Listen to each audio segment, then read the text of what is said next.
I'm Noor Borbieva, and I work in the Anthropology department. I'm a professor in the Anthropology department, and I work in the former Soviet Union. I study religion and gender, and I also work on development in Kyrgyzstan, which is a small nation in Central Asia, formerly of the Soviet Union.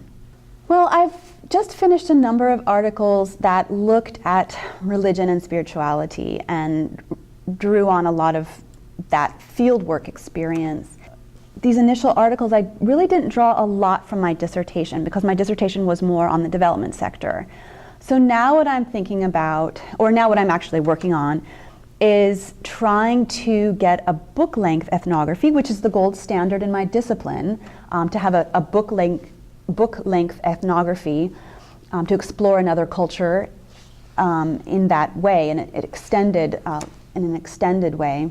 I'm right now interested in thinking about the discipline of post-colonialism, or maybe the movement of post-colonialism, which continues to be an important center of intellectual thought and production, and to use that literature to think about what's going on in Central Asia, and to think about how contemporary scholars in Central Asia deal with the colonial experience that they had and previous experiences.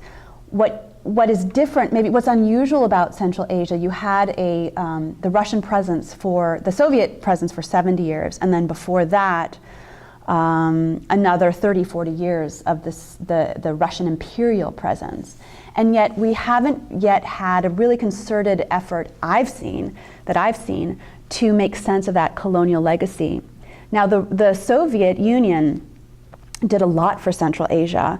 I think in the West we have a certain image of the Soviet Union. When I was growing up, it was the evil empire. And all of their ideology was bad, and we rejected it, and we felt sorry for the people who lived under them.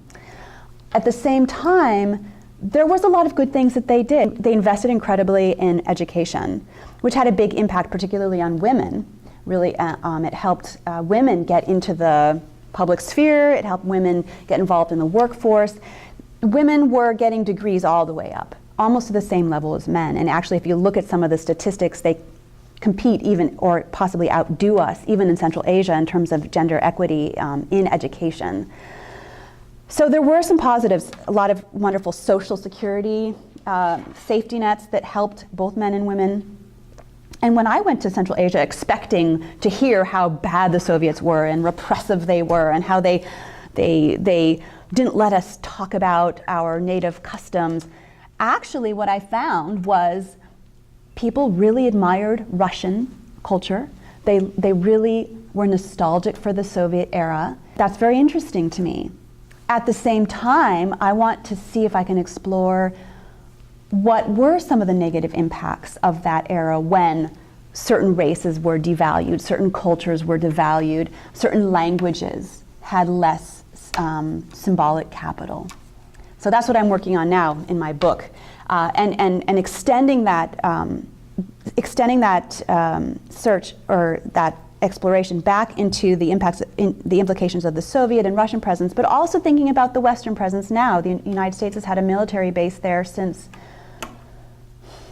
2000, I don't know the exact date, 2002 or 2003, and now it's closing. So the U.S. has had a military presence. Many Western nations have a strong interest in terms of development, send money there, have programs running there, which creates another interesting dynamic of inequality. So those are the kinds of things that I'm exploring now in what I hope will be a book-length ethnography.